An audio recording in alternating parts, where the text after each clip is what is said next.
అందరు ఎలా ఉన్నారండి? చాలా సింపుల్గా టేస్టీగా కుక్కర్లో ఎగ్ పులావ్ చూపించబోతున్నాను. 15 మినిట్స్లో అయిపోతుంది. టేస్ట్ మాత్రం అద్దిరిపోతుంది. కుక్కర్ పెట్టుకొని ఆయిల్ అలాగే 1 స్పూన్ వరకు గీ వేసుకొని బాగా హీట్ అయిన తర్వాత హోల్ గరం మసాలా స్పైసెస్ వేసుకొని ఆనియన్స్ పచ్చిమిర్చి వేసుకొని బాగా ఫ్రై చేసుకోవాలి.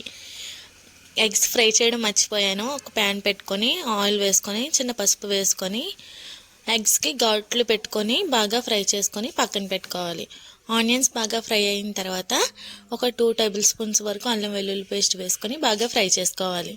పచ్చివాసన పోయిన తర్వాత 2 టమాటాల వరకు చిన్న ముక్కలుగా కట్ చేసుకొని వేసుకొని అంటే కొద్దిగా జీడిపప్పు వేసుకోండి, ఇది ఆప్షనల్ మాత్రమే. కొత్తిమీర కరివేపాకు వేసి ఒకసారి బాగా ఫ్రై చేసుకోండి.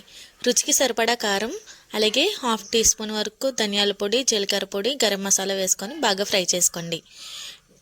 బియ్యానికి సరిపడా వాటర్ వేసుకోండి. ఒక గ్లాస్కి గ్లాసున్నర వాటర్ అయితే సరిపోతాయి. ఎసరు బాగా మరిగిన తర్వాత అరగంట పాటు నానబెట్టుకున్న బియ్యాన్ని వేసుకొని బాగా కలుపుకొని ఫ్రై చేసి పెట్టుకున్న ఎగ్స్ వేసుకొని 2-3 విజిల్స్ వరకు ఇప్పిస్తే ఎంతో సింపుల్గా టేస్టీగా ఎగ్ బిర్యానీ రెడీ అయిపోతుంది. అంతేనండి, ఎంతో సింపుల్గా టేస్టీగా ఎగ్ బిర్యానీ రెడీ. స్పైసీగా చాలా బాగుంటుంది. ఒకసారి ట్రై చేసి కామెంట్ చేయండి. అలాగే మన ఛానల్ సబ్స్క్రైబ్ చేసుకొని ఫాలో అవ్వండి. Bye guys.